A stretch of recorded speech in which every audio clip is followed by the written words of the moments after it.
Connection successful. This battle station is fully operational.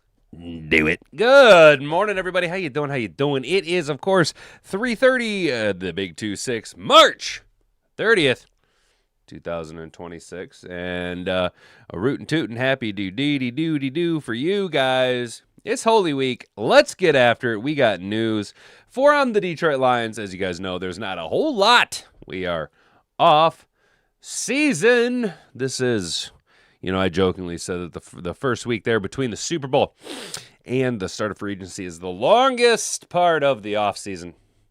Yeah, I think I'm going to have to flip that. At least we had a high point of free agency that first couple of days there, But now it's just like,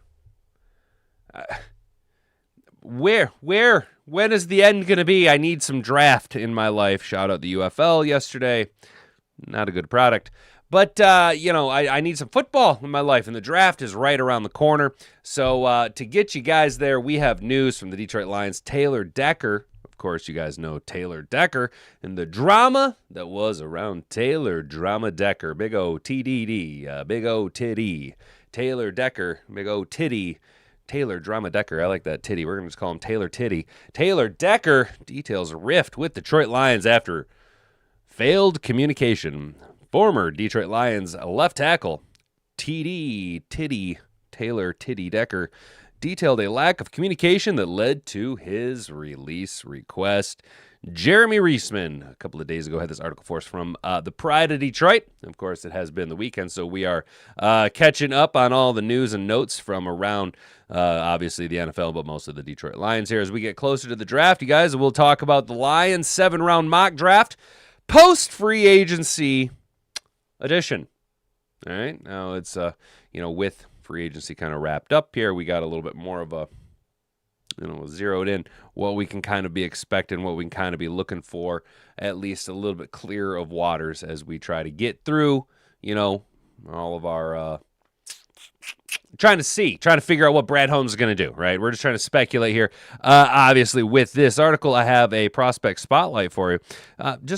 We're just taking off our drinking caps and we're throwing on our thinking caps here, boys and girls. So Blake Miller, or if you want to call him Balake Miller, out of Clemson, is a interesting prospect. Someone who, he's not the guy who jumped off the board first. And everyone's saying, obviously, Mayoga and Fano, and maybe even some people are high on the Caden Proctor still, which I'll never understand. But then there's, of course, Monroe Freeling and Max Finkel as Einhorn and Gunter Dunker, Jennings Dunker from Iowa. It's like, oh, dude.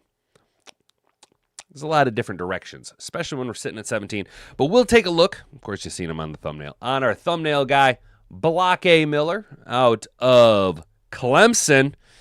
A big boy, 6'7", 320 pounds. This is a big boy.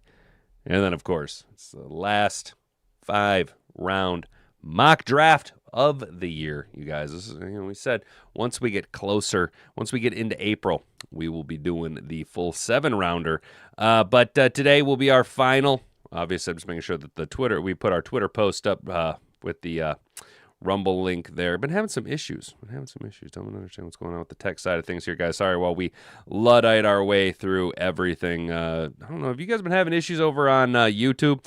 I had some issues trying to dig up my analytics over on YouTube. So I don't know what's going on. Maybe it's on my end, but hopefully you guys are having a good go of it. We'll be doing 5 rounds as the Detroit Lions pre-draft, expert board, normal speed. You guys know it. You love it. NFL mock draft database /mock-draft-simulator.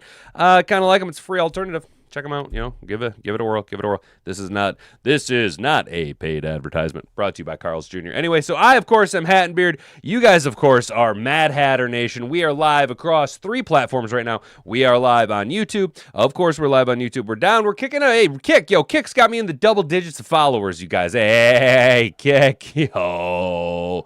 Kickery dickory do. I friggin' see you. And of course, we are live on my favorite platform right now, guys. We are live over on Rumble. Make sure you check me out over on Rumble. There's 7 of you guys over in the chat right there on Rumble. Can you guys want to do something silly over on Rumble real quick? Go ahead and set a high water line, dude. Go ahead. You want to smash the like button. get 7 likes on this video, that'd be an all-time record-breaking high, you guys. Shout out the Rumblers over on Rumble.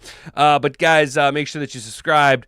Turn that notification bell on. Obviously, we go live Monday through Friday, 10 to 11 a.m. right here at YouTube, Rumble, and Kick. We were off last Friday because Adobe didn't want to work, and I was just like, you know, I had the interview, blah, blah, blah. Wasn't going to force it. Wasn't going to square peg that round hole. You know what I'm saying? But I do appreciate you guys being here. Share this around with everybody you've ever met. Even if you don't have any friends, just click the share button and copy that link down on your clipboard. It's the number one way to fool the clanker overlords, because creators are kind of having to fight the robots right now. I don't know if you guys know, but a lot of your creators, a lot of the creators are having a hard time getting viewers, getting impressions, and that's because the robots seem to be in control over there at the YouTubes. So go ahead and hit that share button, and of course, like the video. Just give me a thumbs up. Spin that football on YouTube and smash or set a record high over on Rumble. We can get that up to 7 likes. That'd be the cat's pajamas, boys and girls. Now that we've done all that stuff, how you doing? Yo, Raw, what's up, Raw Blizz? Good to see you. I haven't seen you in a while, man. What's up? We got Sleepy hanging out. Rick's in the chat. What's up, Mom? How you doing? Hey, guys.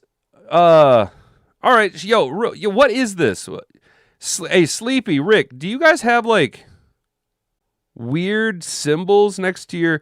Like, on my screen, it's got, like, a weird, like, divide with an X by an A. What up, doe? And it says the same thing next to Rick. But when I hover over it, it goes away.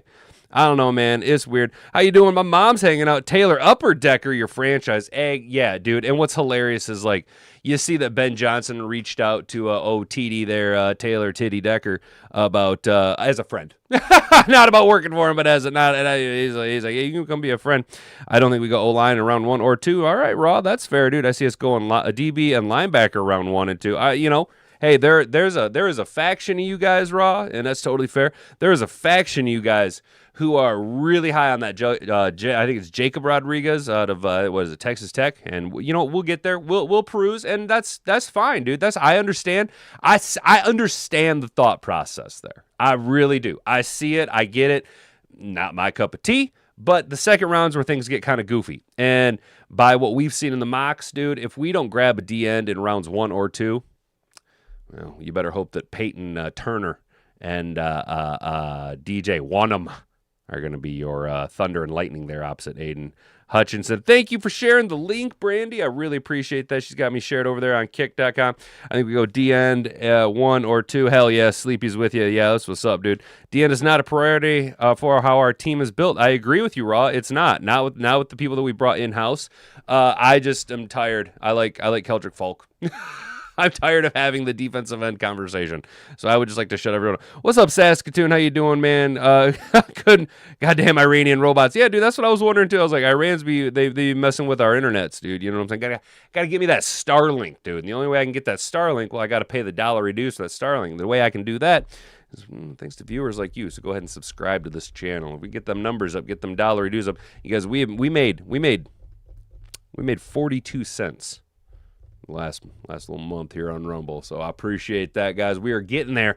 We are climbing. We are in the 5 to 6 cents per ad or a video based just on AdSense over on Rumble. Yeah, that's pretty good. All right. Now, I know it doesn't sound like very much, but, you know, you started at 0, then we were getting like 1s and 2s, and now we're up to the 5s and 6s, dude. That's actually, like, by the metrics, that's in the upper end of AdSense percentage for the content and the size of the channel that I make. So we're getting there. We are getting there. But to avoid the robots, dude, we're going to have to go and have to get ourselves a little Starlink, dude. You know what I'm saying?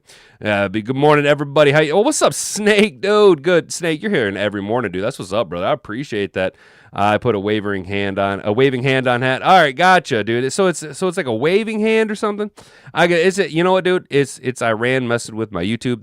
They know that we are so incredibly based over here in Mad Hatter Nation that Iran isn't even mad at the United States. They're mad at the country inside of the United States, and that's us, guys. That's Mad Hatter Nation. We are a bastion of sanity in a sea of nonsense. You got to have bigger than a shoe-sized IQ if you want to hang out here, guys. So let's go ahead and kick it on over to Jocko and get into the show.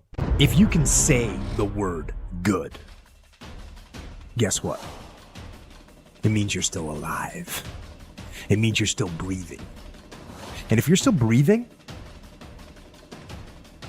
well, then hell, you still got some fight left in you. So get up, dust off, reload, recalibrate, re-engage, and go out on the attack.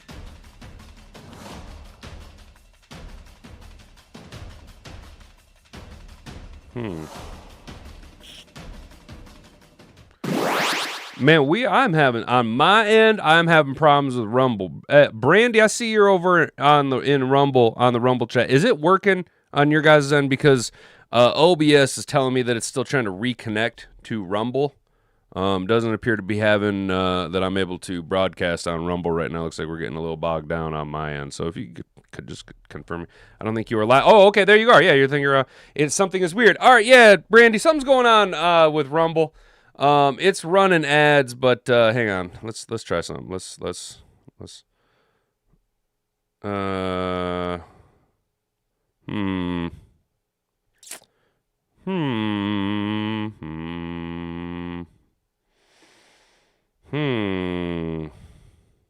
Yeah, it says I'm offline. Interesting. Something's going on, man. Something's going on over here, fellas.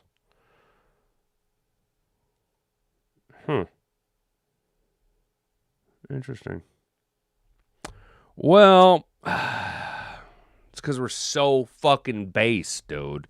It's because Rumble's like, dude, we don't know what to do. His channel's so unbelievably based. He's about to blow the lid off of Rumble. We can't handle all the traffic. They're trying to build my back end out here so that we can be stable for all the traffic. Because pretty soon, everyone's going to be like, hey, we give up on ESPN. We give up on FSN. We give up on all the others. They're going to come to Mad Hatter Nation. And Rumble's just anticipating. They're bracing it. So they're trying to build the back end so we can handle it. That's what is. I'm getting confirmation right now. Yep, getting confirmation. Rumble is terrified of the traffic that will be coming down the pike. So what that's the reports I'm getting right now. So we're gonna go ahead and just terminate the live stream over on Rumble. Hey guys, I do appreciate all you guys on Rumble right now, but for whatever reason we're having some pretty significant tech issues. I can't seem to. Oh shit! Hey, oh. Damn. Well, fiddlesticks, fellas. All right, we're just going to go ahead and can that for the day. Ain't nobody got time for that. Ain't nobody got time for that. Can I get a French fry? Can I borrow a French fry? Please, can I borrow a French fry? Guys, sorry about that, man. We're going to have to appreciate you guys on the other platforms over on YouTube and Kick still hanging with us here. While we Luddite our way through a Monday morning. I do want to shout out to Brent Supreme there saying, F it, it's Monday, 100%, dude. It is Monday. And I'm glad I got today off, though. We could have used a 4-day week, or could have gone for the 410s. The 410s that everybody else seems to be working in the building. Except for your boy. Oh, no. You know me. Good Friday. Me and the rats will be in the building hanging out, like a bunch of ace hoes. You know how it is, guys. So just hang tight. All right, here we go. Our D-line is made up of 2 stud defensive tackles collapsing from the inside, allowing a stud DN to clean up in rotational DN-based situation right now. Damn! Raw. Bro, where have you been? My guy. I legit have, I feel like I've been, kind of on my own, trying to tell people not to worry about the defensive end room so much, dude. I think Aleem's going to be just fine, all right? And I think Tyleek Williams is going to be awesome, dude. I'm with you on that, bro. I'm with you, dude. I'm with you. Thank you, Raw. That's what's up, dude. Iranian effing robots over the Rumble effing dude, 100% Saskatoon, Lion. You hit me with that tongue twister in the morning, dude, but you are 100%. If you blame Barnes for the Winston touchdown, you don't know ball. Brent, so here's the thing, dude. Brent Supreme, it's not that I blame Barnes. Now, I did when I first watched the play envelop, and then I seen the actual play and how he was actually trying to make up for it. It's not that I blame Barnes for the touchdown. It's that it's hard for me to unsee Barnes essentially getting truck sticked by Jameis Winston. You know what I mean? I don't have anything against Derek Barnes. I do think Derek Barnes last year actually did everything he could to make us forget about that play. It's just I can't unsee it. You know what I'm saying? I can't unsee it, dude. What's GTSY? I don't know. Oh, good to see you. That's what it is. Got you. You guys fuck me up with these acronyms all the damn time, dude. Williams' more polished version of McNeil when we draft him, and look how Aleem developed. And I thought Aleem just had a down year coming off the injury, dude.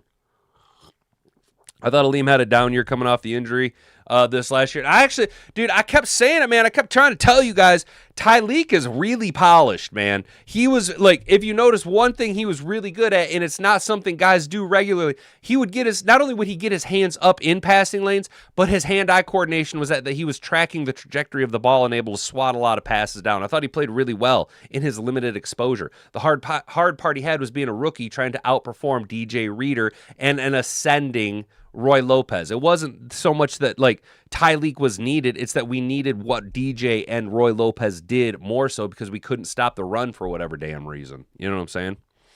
Barnes got roasted like a marshmallow by a mid-athlete. He did get trucked, but that wasn't his man, though. That wasn't his responsibility. You know what I'm saying? But you can't unsee it.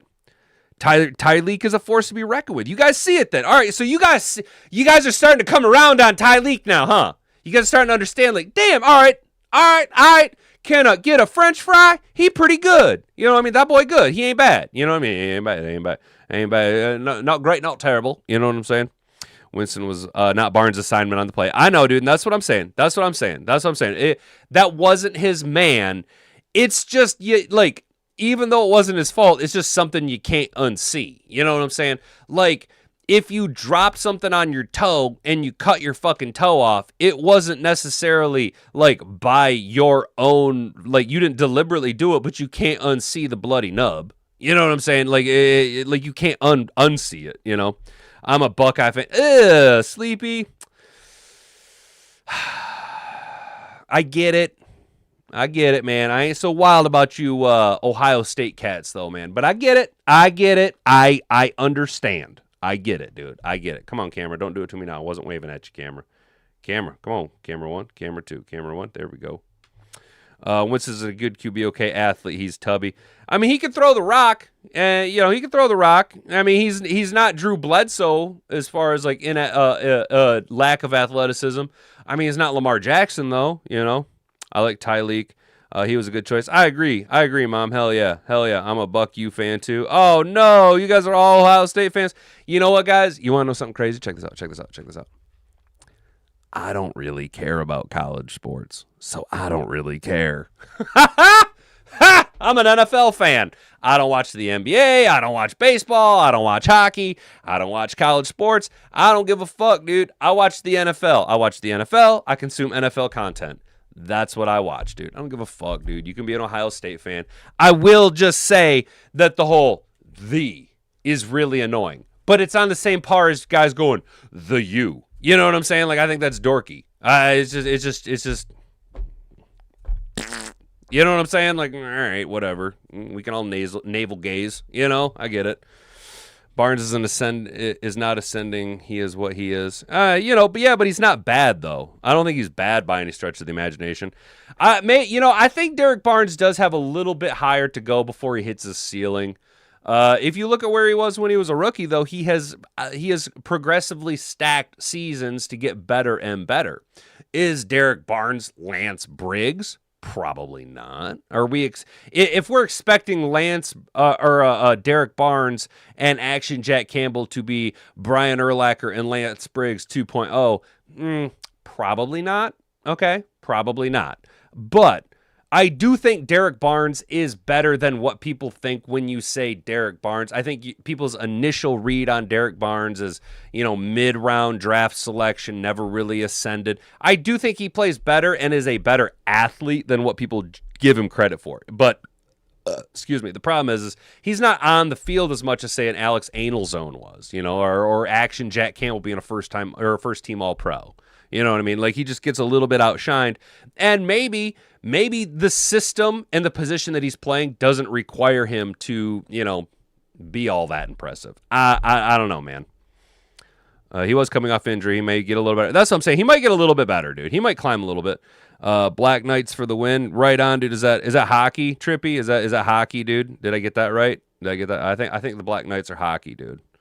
Barnes got better every season he played, every year. He's the definite. Yeah, exactly. That's what I'm saying. You could see him stacking seasons, but at a certain point, there is a plateau outside of like the 0.1% of the 1%. And I don't know. I don't necessarily know if Derek Barnes is the 0.1% of the 1%. He is a good player. He's in the NFL. He's a professional athlete. He's a starting caliber player who has received a second contract and received generational wealth for it. But again, I'm not, he's not Fred Warner. Okay. All right. You know what I'm saying? Oh, Army. Gotcha. Okay. Gotcha. My bad. Dude, so it's got to be something with the R or the A. Because Trippy, what did you put the first time? You put something RMY and then you put Army a second time. Whatever you put for the A in the first one on my end is reading like a division sign X with an A under it. It's really fucking weird, y'all. It's super weird. Barnes is a role player, not a start. Barnes, yeah, I mean, How's this? Let's hybridize that, Sleep, because I do like to apply, because as much as I'm not like an NBA fan, I do like playing NBA 2K. So I do like to apply that title there. Derek Barnes is a role player, but his role is to be a starter. You know what I'm saying? Like, his role isn't to be a seventh man on the bench. His role is to be a solid starter, but not a superstar. Does that make sense? You know what I mean? Secret code. Oh, it's secret code. Gotcha. Right on. It's some Chinese logos, dude. See, what you guys don't understand is you think I'm all super based, and everybody's all like, "Oh man, Iran. Oh, Israel's paying fucking content creators to be pro-Israel or whatever." See, you wrong. I've been being paid by the Chinese this whole time. Oh, a Mongolian Trojan horse. Oh, it hadn't be a Chinese Mongolian Trojan horse. Ho ho ho! We are so clever. Ho ho ho! Ho ho ho! We do you now? We play a joke and we go pee pee in all of your coke. Barnes is like 0.05 seconds slower than Sonny Styles, who everyone is blowing right now. Hey, there you go, Brent. All right, look at you, dude. He's okay, not great. Yeah, all right. I don't think he's a solid starter, but a good plug-in situation where he can maximize what he does. All right. Well, that's fair. Okay, Sleepy, I see where you're coming from. It was me slipping, I don't know, prop into your computer. Gotcha, for sure. There's NFL linebackers. They're all great athletes. Barnes is fine. He's the third best starting linebacker the whole time. We had Onzo. Let me ask you this, because what I was gonna you bring up anal zone, and what I was gonna ask you is, okay. So try and remove the emotion from it, because everybody's very emotionally tied to Alex Anal Zone. Not so much you guys, just the Lions fandom on the whole. You are Dan Campbell and Kelvin Shepard, okay? The idea is, for this thought exercise, okay, so we are in Grandma Wagon evolution of the defense from a base 3-4 defense to a hybridized nickel, hybridized, you only want two linebackers on the field, okay? Would you rather have Alex Anal Zone and Action Jack Campbell today, where they are at today in their career, or would you feel more confident having Derek Barnes and Action Jack Campbell where they are today in their career? Who do you feel more confident to make plays, to be in coverage, to be faster, to have better run diagnoses, have more pass rush weapons in his skill set? Today, Alex Anal Zone, or today, Derek Barnes alongside Action Jack Campbell? This is just a thought exercise. Anal Zone was about as mid as Barnes. Only difference is the Thor hair. There you go, Trippy. Yeah, that's what I'm saying. People have that emotional tie to Alex Anal Zone because of the flamboyant, because of the hair, because of the character. Exactly, dude. He was good for 12 games every year, but he missed a few games every year. All right, neither. Ross says neither. All right. I'm not tied to AA. His attitude effort was questionable. Yeah, he became a diva, dude. Anzo was better than Barnes. Lions jersey every time they touched the field. Okay. Got to go with you though. I get it. You know what I'm saying? Okay, all right, yeah. So, Saskatoon. I like you. You see what I'm saying? I'm not saying you guys are wrong. This is just a thought exercise because honestly, fuck both of them. I'm a Jack Campbell guy. I'd rather see Jack Campbell and the little wrestling monkey Malcolm Rodriguez out there jumping on dudes' backs and ripping them to the ground than either one of them other two cats. If I'm just telling you what I'd rather see, I ain't got nothing against Barnes or Anal Zone. I just am a Jack Campbell truther, and I really like Malcolm Rodriguez. I just think he's fun. You know what I'm saying? That's my biasy. Anzo was okay in coverage until he broke his arm, dude. He was getting slower. Hell yeah, Cody. Yeah, you see it too. He's getting a step slower. I like Clark and JC, but Clark also a rotationary piece. Yeah, you talk about Desmond Clark? For sure, dude. For sure. Yeah, Raw, exactly. It's like we're over here arguing about things that we don't want. You know what I mean? Like we're trying to pick between two things that neither one of us want. We're like, no, well, this one or this one, and like ultimately we're like, wait a minute, it's Declan. You know what I'm saying? Like, bah! We're like, fuck both of them, bro. Barnes is a beast of a human, big and fast. To not root for him is a SOL fan, turd nugger logic. All right, that's fair. We go with Anzo at the right time and didn't throw a hissy fit like Decker. And Saskatoon, I'll give Anal Zone that. As much of a diva as he was in the social media, it was just to get a contract. But you know what? He took it on the chin. He's like, my time's done. I'm out. I'm going home. I'm going to Florida. You all kick rocks and flip flops. You know what I'm saying? Like I get it. Gatekeeping is retarded. No one on SOL because they prefer someone else. All right, hey, I okay, that's is close to Anzo. I think especially now. Cody, I do think that I think part of the reason why I like there are aspects of Anal Zone's game that I like. I like the physicality, right? I like hard hitting linebackers. I like a little aggressiveness. I like dudes who are going to stick their nose up in the line of scrimmage. You know what I mean? And that's why I like Malcolm Rodriguez, because Malcolm Rodriguez, like I say, he's a little Mexican monkey out there, dude. Because when you see him, he just jumps on dudes and he's like, cut, and just rest. You know what I'm saying? Like he just takes them right into the ground, dude. It's awesome. I love it. It's physical. It's aggressive. Coverage wise, have I seen enough of Rodrigo to say yes, he's a better cover linebacker than Barnes or Anal Zone? I cannot sit here. I can't. I'm not saying that the numbers don't exist. Hattenbeard, am telling you that I, with my own two eyeballs, have not seen enough of a sample size out of Malcolm Rodriguez to say he is or is not a better cover linebacker than Anal Zone, than Derek Barnes, okay? Unfortunately, when it comes to Anal Zone and Barnes, I have negative imagery in my head of them because, again, not to bring up the Jameis Winston thing again, even though it was not his man and Derek Barnes was doing everything he could to try and stop the play from happening, I still can't unsee that play. To that same degree, I don't see the interceptions that Anal Zone had. I don't see the tipped passes. I see Anal Zone a step and a half behind his man and the ball sailing over his head. That's what I see. You know what I mean? When I think about it, I say, I remember the bad. What have you done for me lately? Well, it hasn't been great. There's a lot of linebackers in this draft.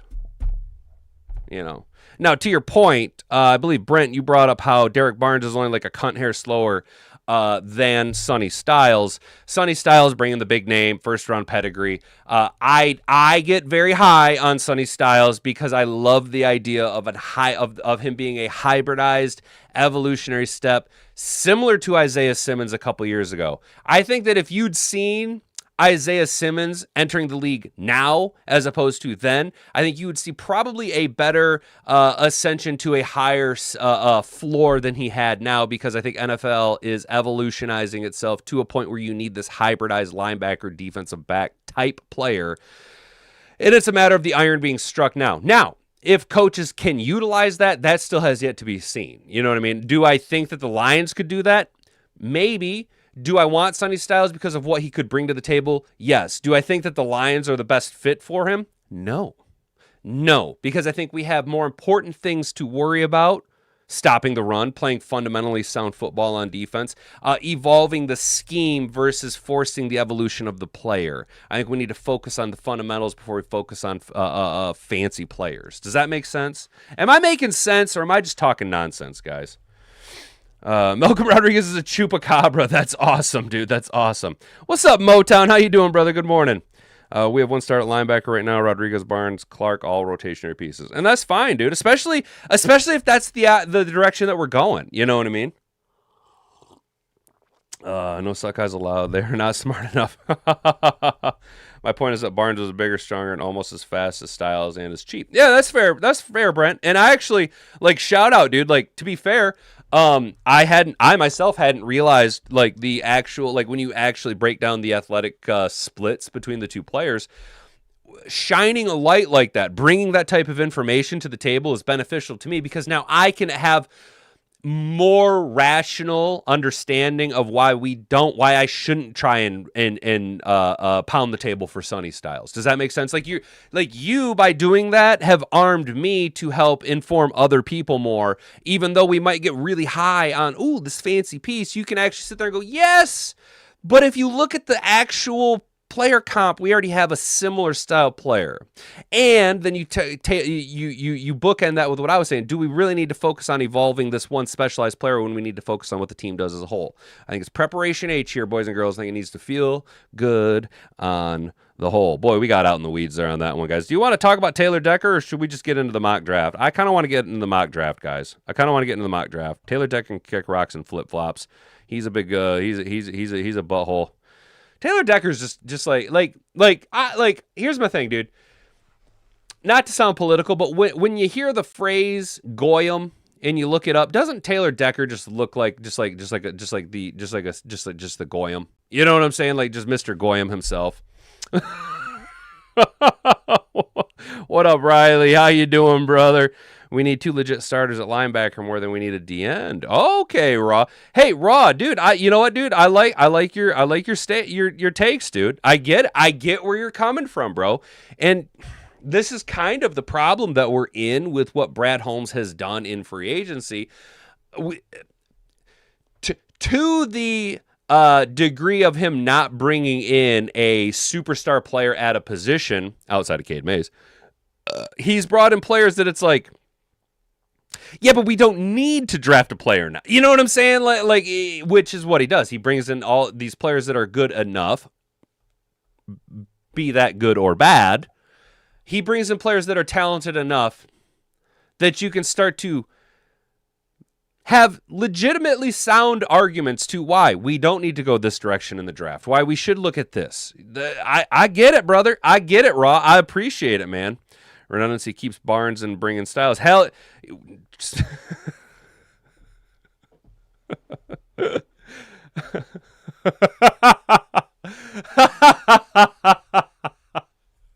I'm such a fucking dork, dude. Trippy. The fact that you said that makes me know that you work with or around electronics, because you're like, we need redundancies. I need redundancies. Because that's some straight up maintenance shit. Whoa! Don't mind me knocking my fucking coffee all over Hell's Half Acre, dude. Whoo-wee. Spilling the oil can here, fellas. Got too excited. Slip slopping. So, we're not going to read about Taylor Decker because Taylor Decker's a butthole. What's up, broski? How you doing, man? You having a good Monday morning, dude? I seen that Ben Johnson, small PP Benedict Darnold, Osama Ben Johnson reached out to Taylor Decker as a friend. And I think that's hilarious. Also, Khalif Raymond signed with the Bears, huh? Leaf signing with the Bears, huh? Old Khalif Raymond. Trying to get some action over there, huh?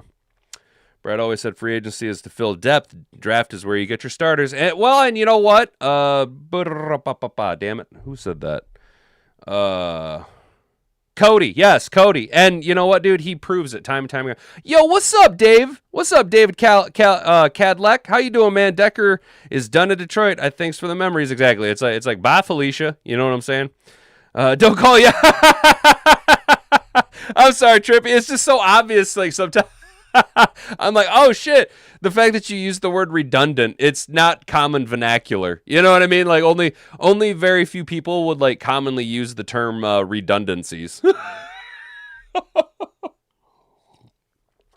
And use it in a non-negative light. You know what I'm saying? Like some people would use it as like for example, hello and thank you for calling the Department of Redundancies department. You know what I'm saying? Whereas like it's like very few people are like, no, I use the term redundancy as like fail safes. I need redundant power supply. I need a redundant power backup. I need redundancies on redundancies so that when option A fails, B engages. So that when A plus B equals C, it follows the ladder logic. Redundancy on redundancy. He didn't get overpaid and he's throwing a hissy fit. I know, Derek. I know, bro. Decker thinks, dude, someone told Taylor Decker that his poop don't stink, dude, and he is very wrong. He's barely better than Jeff on my Bacchus, bro. Cade Mays is a beast, strong anchor in front of Goff. Yo, Raw, dude, if you've been following this offseason, bro, you know I've been so high on Cade Mays, dude. I was like, that's my dude, bro. That's my guy. Cade Mays. So over the last year, you guys, I've called Tater Ratledge the draft pick. I called Jack Campbell being an all-pro. And I called the Lions signing Cade Mays, dude. I'm just like, yo, roll out the tea leaves, motherfucker. Might as well call it the New York Times because I'm reading them, son. Yo. Do you guys smell that? Something stinks.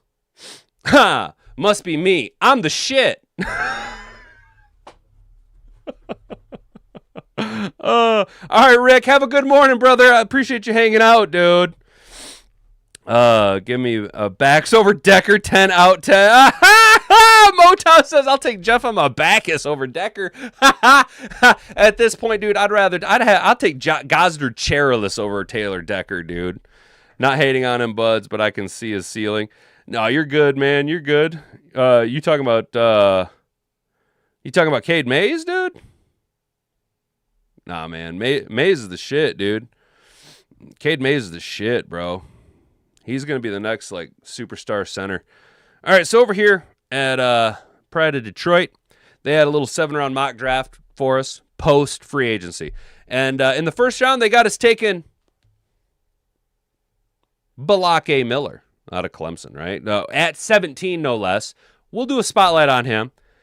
At 50, a guy that we have had conversations around old Gabe Yakus, right? We've had plenty of conversations. Do we take him? Do we not? I think we've taken him before, guys, but Lions fans finally get their pass rusher and a deal defensive end to pair opposite Hutch. Yakus' game has been compared to that of Trey Hendrickson, according to Todd McShay, due to his relentless motor instincts and hand usage technique. Yakus, at only 6'3", 260, is another former wrestler, and those traits show up when setting a firm edge and when shedding blocks.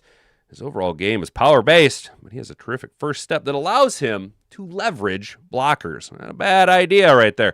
Obviously, we are without a third pick. Here you go, a name that we are all very familiar with, you guys. Bud Clark in the 4th round at 118, the safety out of TCU.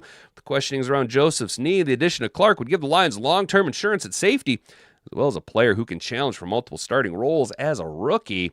Clark, 6'1", 188, is a ball-hawking safety with 15 career interceptions at TCU, 2 of which went for touchdowns, who has the potential range to roam from single high as well as cover from the slot. The 3-time captain at Texas Christian University is also experienced on special teams, making him a potentially valuable contributor as a rookie. And who do we know that has a lot of interceptions and has the potential range to roam from a single high as well as cover from the slot? Well, boys, they already named him right there, Kirby Joseph. So let's go ahead and boys. You with me? You with me on this? Pay attention now. We got to keep this Bud Clark hype train going, guys, because, man, I want to say it was a combination of Brent Supreme and Trippy that you guys, actually, you know what? I actually do think it was Brent Supreme. I think it was both of you. I think it was the Brents before there can be only one. I think you guys actually started beating the war drum on Bud Clark like 4 weeks ago, man. I think y'all started this Bud Clark, and slowly I've been just like, yeah, all right, bud. You with me? You guys with me? All right, we got to keep this hype train going. Also in the fourth round, they got us taking Bryce Boddicker, the linebacker out of Oregon. Right, there's your linebacker. Nate Buttkicker, a tight end out of Texas A&M. Do we know anyone in the Lions organization who might have a slight bias towards tight ends from Texas A&M? Do we know if there might be some type of a connection there? You guys, chat, help me out here with this chat. Do we know? I think there might be. Bud Clark is the free safety Kirby backup. Kilgore is the physical nickel back. Gotcha, Brent. There, appreciate it, brother. Appreciate that. I don't like safety in round 3. We got lucky with Joseph. That's, you know what, dude? That's fair. That's fair. Luckily, Raw, we don't have a third round pick. So, Bud Clark in the 4th round. I'm just messing, man. I like Marlon Klein in the 5th. Are you talking the tight end? Isn't Klein the tight end out of Michigan? Isn't Klein the tight end out of Michigan? I actually like Tanner Cazzoli, the tight end out of, I think it's Utah. Isn't that or Houston? Kaiserl, Tanner Cazzoli, Kaiserl. What's up, Beantown? What's good, bro? How you doing? Raw. Have you just been like watching my show nonstop, dude? Because I have been all about AJ Halkey in the 2nd round, dude. That has been the guy that I'm like. You guys notice every time we do a mock draft, we get in the 2nd round. I'm always like, but this guy. I'm like, Halkey's there, guys. We could get Halkey. You know what I'm saying? We have decent luck in the 4th rounds. We do. You like Delp and Royer? Yeah, dude. I like Delp too. You're talking Oscar Delp. I think he's out of Georgia. I feel like, isn't that where he's from? Georgia? Yeah, I like him, dude. What do you know? We will bring the bombs on people. From Iran this time to go with the Egyptian magician. Sam Roush. Yeah, Roush will be gone, dude. Roush will be gone, guys. Roush will be gone. Jamari Taylor, they got us taken in the 5th round, the running back out of Virginia. 5'9", 200 is compact, explosive runner who is an ideal power complement to Jahmyr Gibbs. Well, that's, if anything, barring any setbacks to old,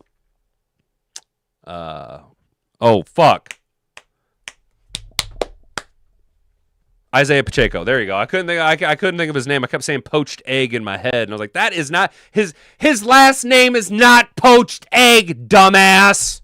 I was like, Jesus Christ. Pacheco, not poached egg, fucking idiot. Jeez Louise.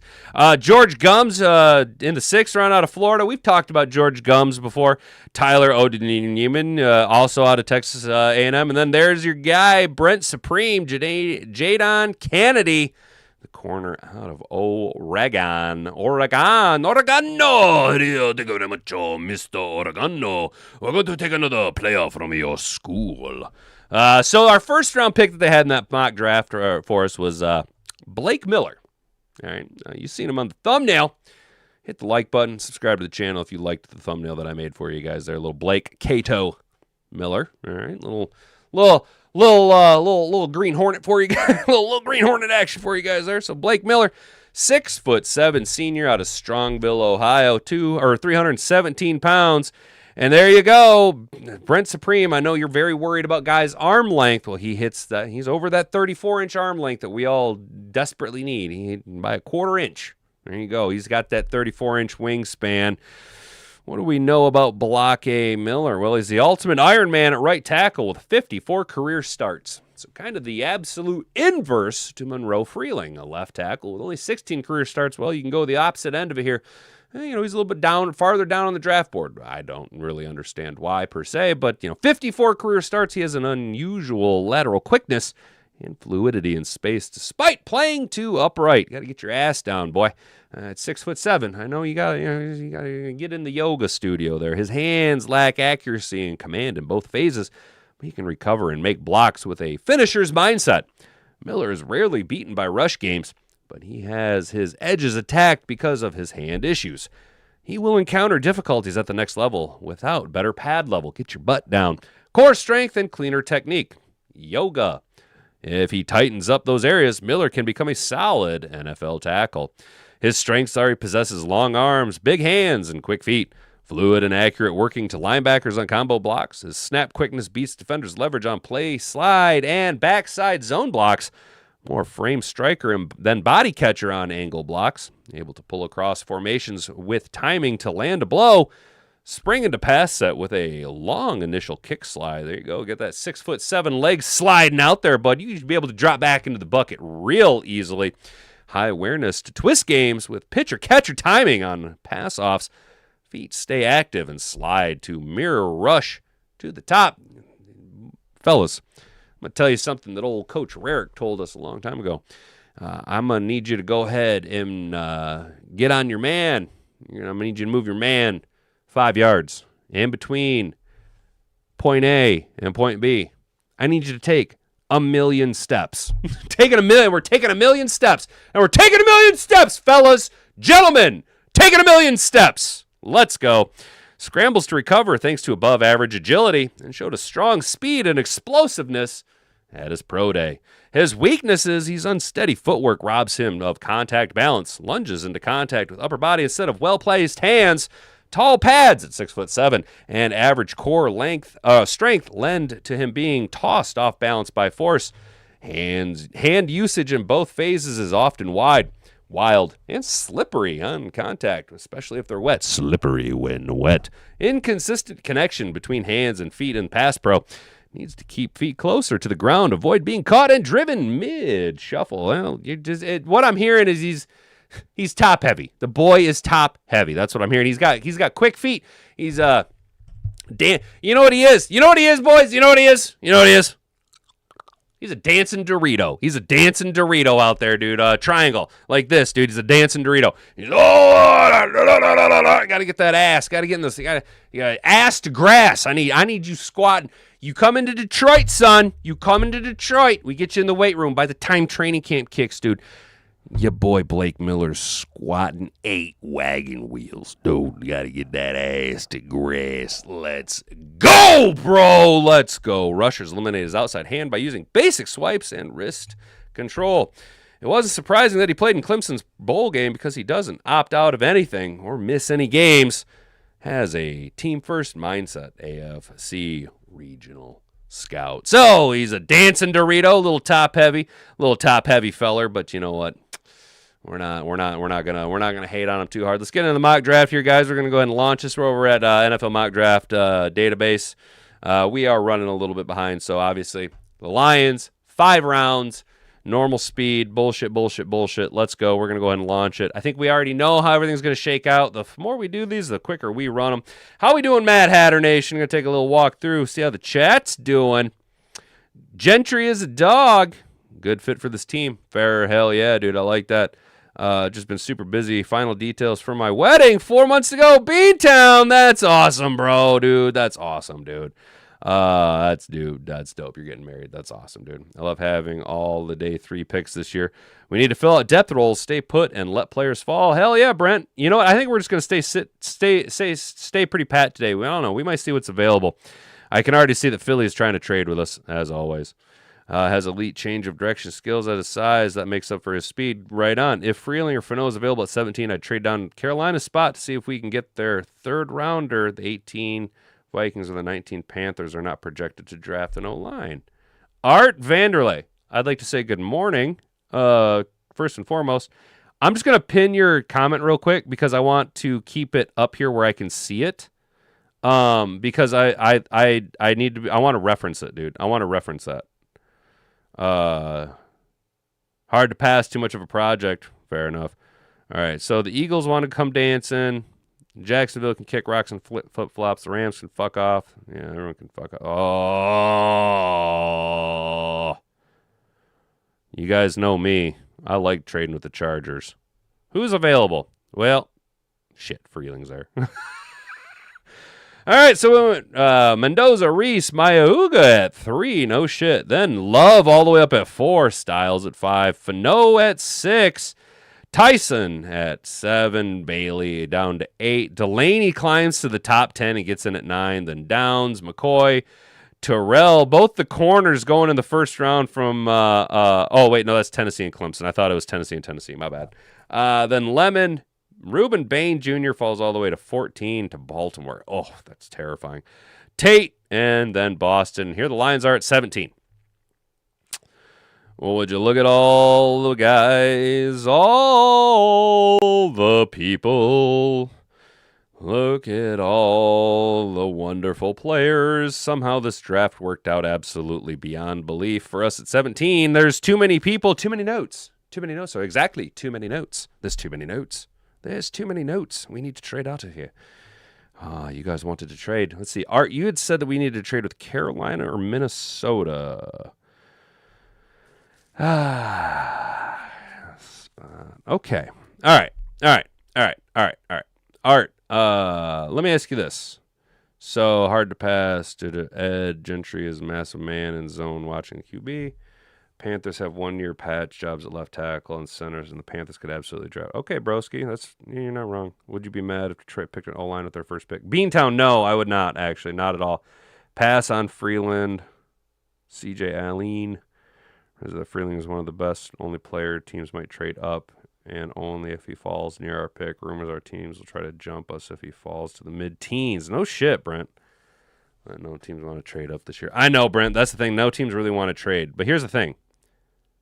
Let's get off Freeling for a minute and just look at all of the options we could go. Now, guys, I like moving back with Carolina. Let me just pull up the offers real quick here. Or the Chargers, because they're offering us a first and a third, and I don't. Here's the thing: I don't want to have to build. I like it when they call and give me what I want. It's a mock draft. It's easy.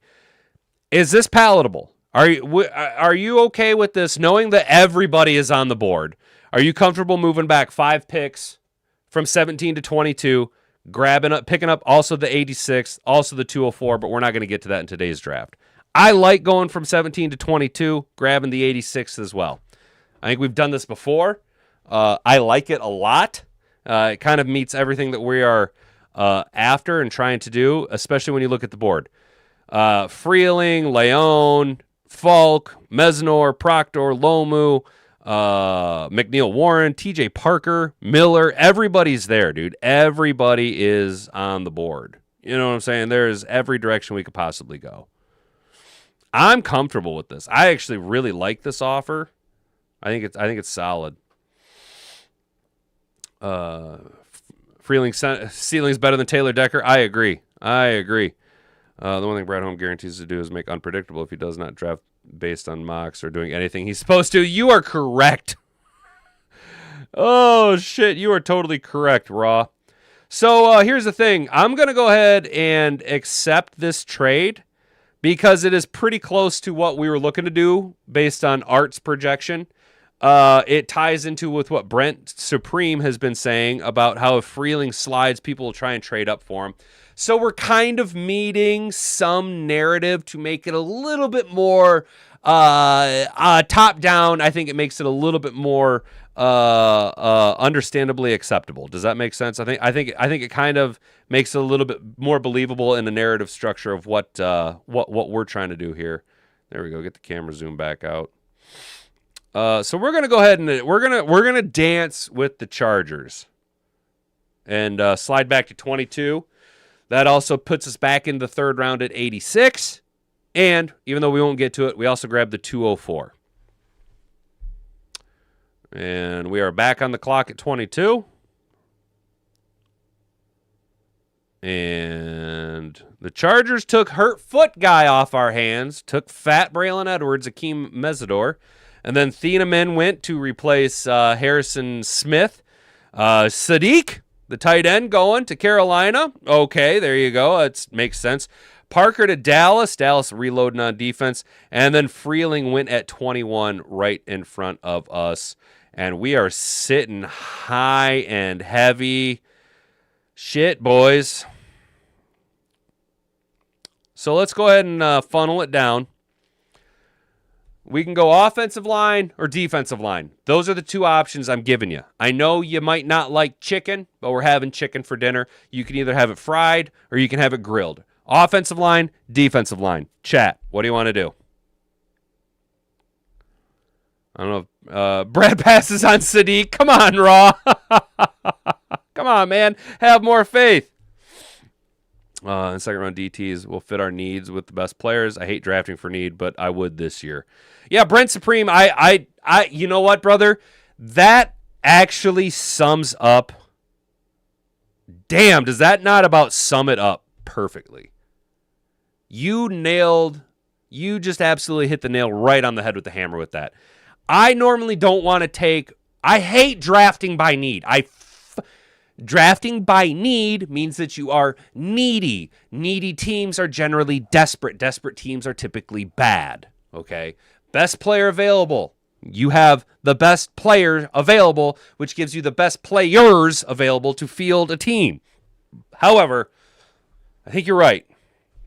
With what our team needs to address to compete, best player available comes down to kind of the first 2 rounds. There's not a lot of dudes outside of the first 2 rounds for both defensive end and tackle. That's perfect, dude. Normally I don't want to, but this year I almost feel like it kind of has to happen. You know, it just kind of has to happen. It'll be more of a natural than a force. You know what I mean? I'm looking at Leon, Freeling, Thieneman, or Terrell or Sissy. Hurtfoot guy would probably help us win a Super Bowl year one most of any other player. You know, Brent Supreme, I agree with you on that too, bro. I agree with you on that. As much as I don't want to take Hurtfoot guy, if you're talking about win now, yes, because you're effectively getting a second contract player. Yes, you're right. You are right. It's just a little bit more of a gamble, and then you have to, of course, the injury history lends itself to people questioning Brad Holmes drafting injured players, signing injured players. That's why I just kind of fade Hurtfoot, Fat Braylon Edwards as much as I can. We're needed at both linebacker and DB. I don't know if we're necessarily needy at DB per se. I think the perception is we're needy at DB, but I think we got guys that can ball. So you guys want to go defensive end or offensive line? Keldrick Falk or offensive line? Oh, man. Man, oh, man. There's all the tackles available. I kind of feel like we almost need to go. I would rather go Keldrick Falk here and then grab a tackle in the second round. Because with Proctor and Lomu sliding, everybody else has a ripple effect, you know? Man. It's going to be a pain in the old dicker draft, dude, that's for sure. The way we've been struggling through the mock drafts. O-line, Derek Harp says O-line. Hell yeah, do we think Brad trades an existing up for a new contract player if a cheaper day one starter lands to them? Art, I guess then would you be talking Sam Laporta or Brian Branch? Because I can't see us trading Gibbs or Jack Campbell. And no one really jumps off the bat. I guess Terrion Arnold, maybe? And that's only if Mansour Delane slides, in my opinion. Branch doesn't come back. Guys, I think we need to temper our expectations and not expect Branch back at all. I think we need to not worry about Brian Branch. We do have safety, though. Obviously Kirby Joseph is supposed to be back, and Thomas Harper played really well. We also brought in Christian Eisen, who plays really, really well. The door, Art, with that Laporte. What the fuck, dude? Oh! Yo, you guys, I figured it out, dude. That graphic that I've been trying to figure out, that dash with the XA, my OBS thinks you guys are talking in different languages because Art Vanderlei, you just typed Laporta, and my chat is reading it as XA, the door.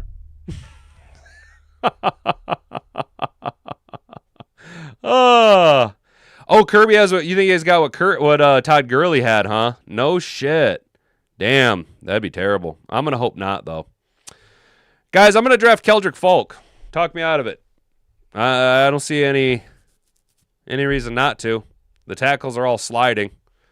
Yeah, dude. So yeah, on the other screens it says Laporta, But on my OBS, it says the door. And I'm like, what the fuck do you mean we're going to trade the door? But then when I hover over it, it says Laporta. That's wild, dude. That's so wild. Fucking Iranians, dude. Iranian Trojan horse. Lions would definitely draft Keldrick Falk. That's what I'm thinking, dude. Kirby can post one feel-good post he wants, but I agree. I don't know, man. I think he's going to be fine. 100% Falk. Thank you, guys. Appreciate it. Boom. Welcome aboard. The guy I want. I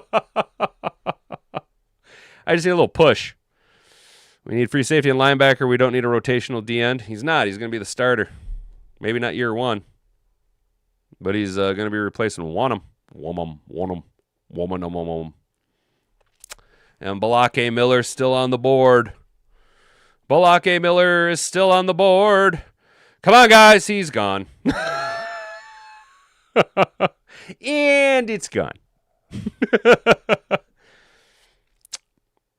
Fuck off out of here, Chiefs. Nobody likes you. Go kick rocks and flip-flops. Guys, do I even hesitate? I mean, do we even hesitate, or we take Finkel as Einhorn? Finkel as Einhorn. Max, Finkel as Einhorn. Finkel as Einhorn. We traded Swift and Hawkinson, and we were trying to figure out what Brad was doing. You remember that, dude? We were all like, what the fuck, dude? What is he doing, man? Depending on what the Lions want in a player. Young, smart, super leader. Brent, you get it, dude. Falk is a Lion thing to do, so draft Lum. What's up, Jack? How you doing, man? Good to see you, bro. Good morning, guys. Yo, smash the like button, guys. Hey, smash that like button for me. If you can smash that like button and share this around, you guys, that'd be the cat's ass, y'all.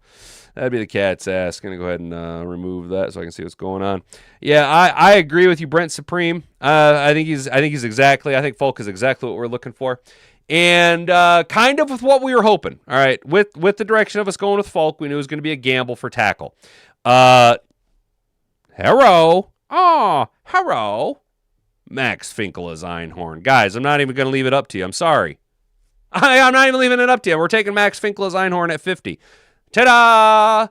Ta-da! We traded back to 22 to grab Falk.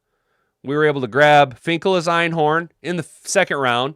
We also picked up a third-round pick, so we're sitting here waiting for 86 to come around, dude. Look at us, guys. Huh? Come on now. Trade Laporta, then we would Sadiq come to play around one. Guys, we're not trading Sam Laporta.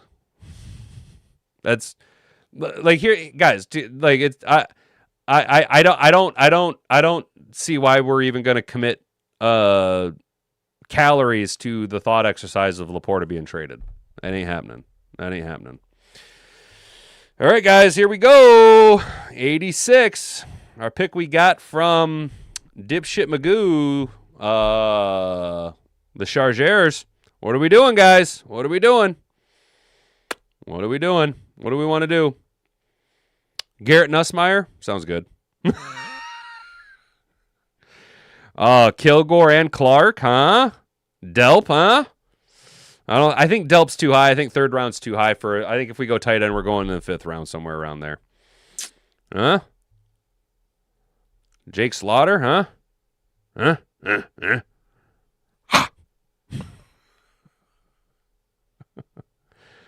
Oh, what are we feeling, guys? I'm feeling a safety. What do you think, fellas? Max might go in the first. That's what I was worried about too, Brent. That's why I was really happy that he fell to us. He committed trading to JMO, but not Laporta. Nope. Yep. I was because JMO hadn't been producing to a degree that justified my opinion retaining him, but he's stacked 2 good years on top of one another. I also thought that at the time, Jameson Williams coming off of his first 1,000-yard year, when you lined up Jameson Williams coming off his first 1,000-yard year, the fact that he had off-the-field issues, there were question marks. There was also a lot of directions we could have gone in the draft, okay? I kind of was like, Jameson Williams was a luxury. I called him the absolute luxury at that time, right? I think Sam Laporta is too important to what he does for the Lions in the role that he operates in to say that he's a luxury. He's an actual like foundationary piece for what the offense does. Jameson Williams, you can exist without Jameson Williams. You can have your number one. Jameson Williams is the number two. There is no number one that you can divert to or pivot to outside of Sam Laporta. Now, I understand you're going to want to say, Sadiq or a tight end in the draft. Those are unproven assets. I also have a unbelievable bias towards Sam Laporta. He's based as fuck, and I am a absolute stan for Sam Laporta. So that's kind of what it is. You know what I mean? To do that much with that little 1,000 yards. Are you talking about JMO? Ramsey will not be there in the fourth. Bud Clark probably won't either. All right, Brent. So you're saying Clark in the third round? I kind of was thinking that too, dude. I was like, the three safeties, Ramsey, Clark, and Kilgore, I was like, I don't think are going to be available. I do like the Bud Clark because, again, the comp to Kirby Joseph, and it does kind of quiet you guys down with the Kirby Joseph stuff. So we're going to go ahead and take Bud Clark here in the third round. Bam. JMO effect is real, and he affects the game at all four levels. I'm not saying, I'm not saying that Jameson Williams isn't important and that the JMO effect isn't real. I'm just saying that my opinion is Sam Laporta is more important to the Lions offense at a fundamental foundation than what Jameson Williams brings. You can exist, our offense can operate without Jameson Williams more efficiently, and it was proven last year, than it can without Sam Laporta. Does that make sense? Like, I'm not saying that I don't have anything against JMO. I mean, if Hatton Boobs is here, she could confirm. I had a hard time being against Jameson Williams. I'm actually a big JMO fan, dude. I'm the guy who sits here and tells you that in 2 to 3 years, I fully expect Jameson Williams to be the Lions nominee for the Walter Payton Man of the Year award. I love the emotional evolution, the personal development and growth of Jameson Williams. It's just when you looked at it at that time, last year at the draft, right? Striking while the iron was hot, you were coming off a 1,000-yard year, your first 1,000-yard year. Still hadn't signed a contract extension. You could have utilized all of that as a leverage, be it that at the time he could still be perceived more as a luxury. And that's not, I feel like the term luxury is being perceived in a negative connotation when it's purely that, a luxurious thing to have, something that isn't necessarily a necessity. I do think that when you look at how the offense, by everyone's accounts, did take a step back. I will say that that's more involved with Kirby Joseph and the lack of turnovers created by the defense. But there was not as effective of that middle zone threat, that extra run blocking that Sam Laporta brings. I think that when the X's and O's on what we need to do at a base foundationary level of the Detroit Lions, I think Sam Laporta is more crucial in what he does than what Jameson Williams does. Does that make sense? I have Kamani Ramsey as a third rounder, but I haven't watched much tape on him because he will go where we have no picks. Right on. Well, and that's the thing, dude. We were in the third round, dude. It doesn't make any sense, Raw. How can I can you tell me what I'm not what I'm not conveying? JMO was the reason Laporta looks so good receiving short and mid. All right, that's fair. Yeah, I can see that. Okay, yeah, that's fair. And to that degree, Jameson Williams is generally the block that is springing downfield runs for Gibbs. So okay, I'll see. I will give you that. Yeah, the JMO effect could be impacting why Laporta is open in the midfield. That's fair. That's fair. That's totally fair. And to my argument of Sam Laporta does X, Y, and Z in the run game, you can counter that with what Jameson Williams does downfield, because all of the highlight reels, it's always JMO downfield blocking for Gibbs. That's fair. Okay.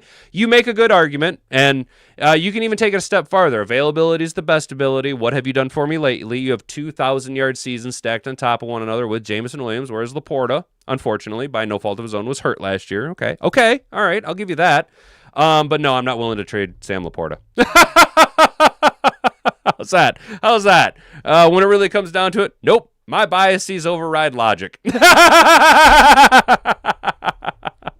But you know what, dude? I got to give you credit, dude. Yeah, I hadn't even thought about the JMO being the reason why Laporte is open midfield. Yeah, I'll give you that, dude. I hadn't that very simple explanation hadn't actually crossed my mind. So yeah, appreciate that. Nicely done. All right, here we are in the 4th round, guys. What do we do? Oh shit! There's Kilgore and Delp and Slaughter and Roush. Ooh, and Davis. And Corleone. And Mr. Detroit City's favorite, Harold Perkins. Harold Perkins is a turd. What do we do, guys? What do we do? What do we do? Yeah, you know what I'm saying. Like, what it really comes down to is I like, if you and not to sound like we sounded earlier, Raw. I don't want to trade either one of them because I like both of those guys. How's that? I'm a fan of both of those guys. Now, I guess if you wanted to continue the thought experiment of the trade,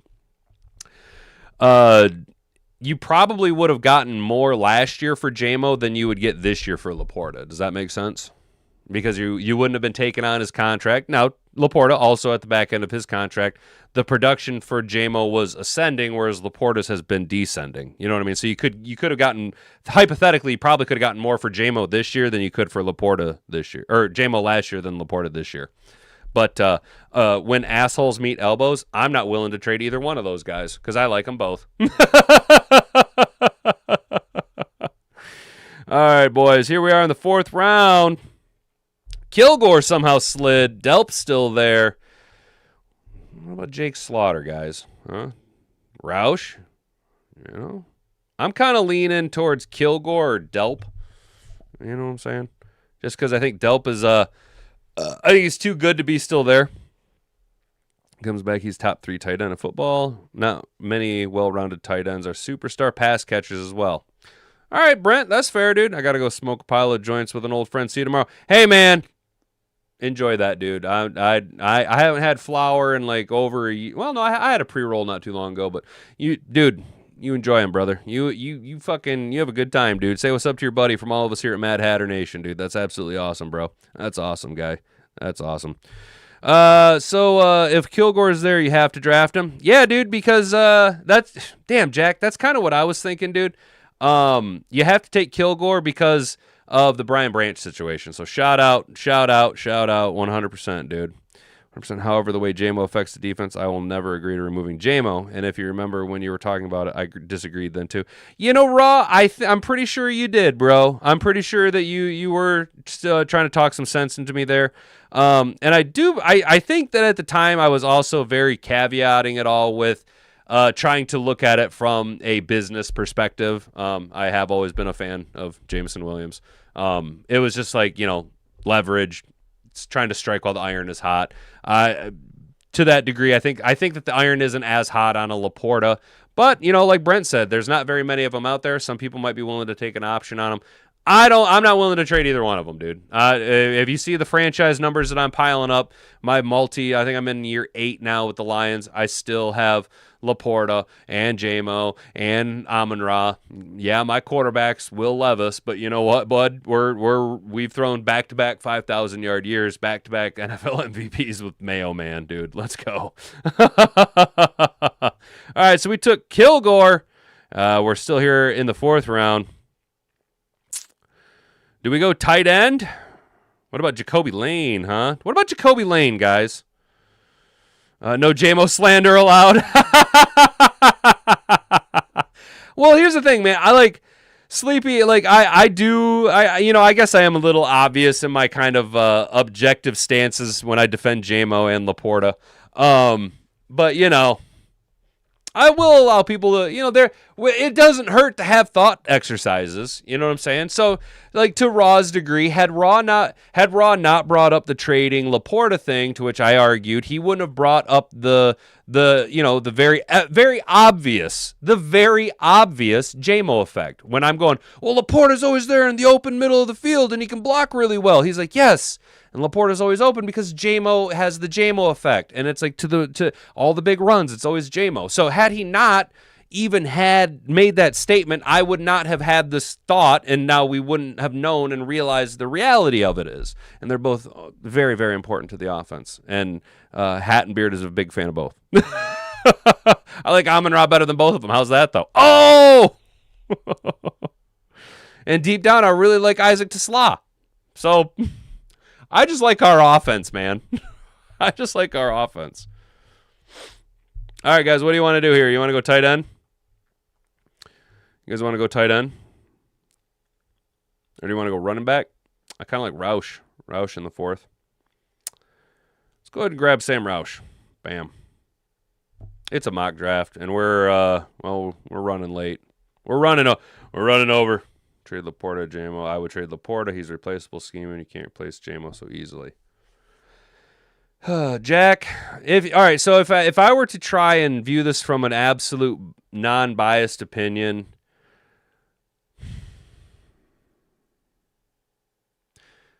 there is the argument that what Sam Laporta does, those type of tight ends don't come around, every day, right? But I do think that Jameson Williams is of the elite physical athletes. I do think that there are certain things that Jameson Williams can do naturally on the field that no matter how much coaching or training, like I know it sounds very simple to say you can't coach speed. And at a very basic argument, you can't coach speed. Jameson Williams is an elite speed guy, but he's not just an elite speed guy, right? He's an elite speed guy with elite agility and elite jumping skills, elite contested ball catches, elite, dexterity. He is an elite, a world-class athlete. If you want to get into percentages, Jameson Williams is in the could if the numbers backed it, you could say he is in the 0.01% of the 0.1%. Sam Laporta is in like the 0.03%. Does that make sense? Just a cunt hair outside of the echelon of physical attributes that Jameson Williams was gifted by God. You know what I'm saying? Like there's just a certain natural ability that Jameson Williams will always have over other people, and it's just God-given ability. You know what I mean? So he is ultimately slightly higher on the elite skill set, which will make him higher and harder to replace. So, if you are, buy this magazine or we're going to shoot this dog, I have to pick between the two of them. I would have to trade Sam Laporta over Jameson Williams because of the elite nature of his athleticism. But that's, again, that I don't want that to be taken as a slight against Sam Laporta. It's just assholes to elbows, the eye check here, guys. You know what I mean? Or so it is said. Sadiq is that replacement. All right, I get it. I like Laporta though. You know what I mean? So he had 10 drops one game. Let's not talk about that wide receiver that's replaced. Yeah, dude, we've talked about Amon-Ra and the drops and where I am with him on that nonsense. Amon-Ra is too busy about being Amon-Ra the brand, not Amon-Ra the man, dude. All right, where are we at here? Bryce Boddicker, welcome aboard. Following the mock draft. We got to get this shit show rolling. Into the 5th round.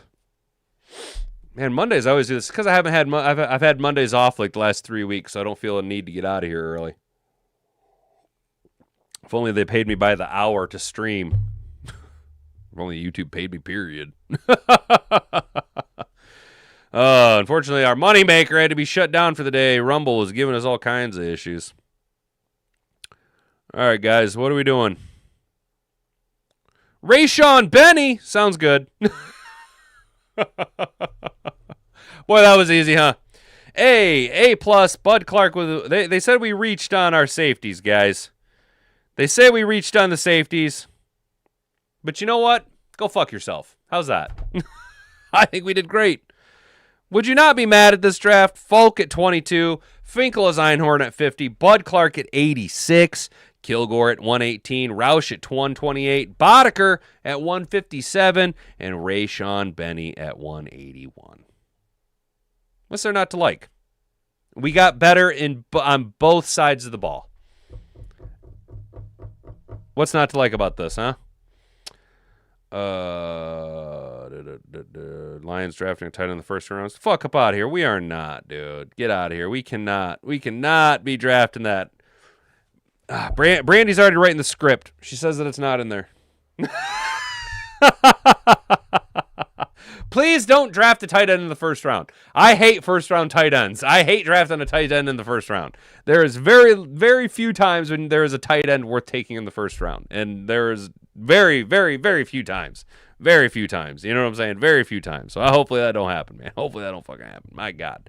My God. Mother of God. Well, I appreciate that, Jack. Thank you. I thought it was a pretty good draft too, man. Wouldn't have been able to do it without you guys talking me through it, dude. We got Falk and Einhorn, dude.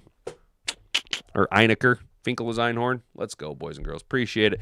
Had a good day today, fellas. We did the mock draft. We kind of talked about things, but we got off the rails. It's Monday. It's the way it goes.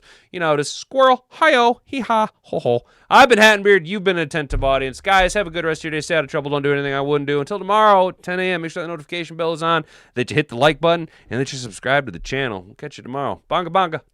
Frig off.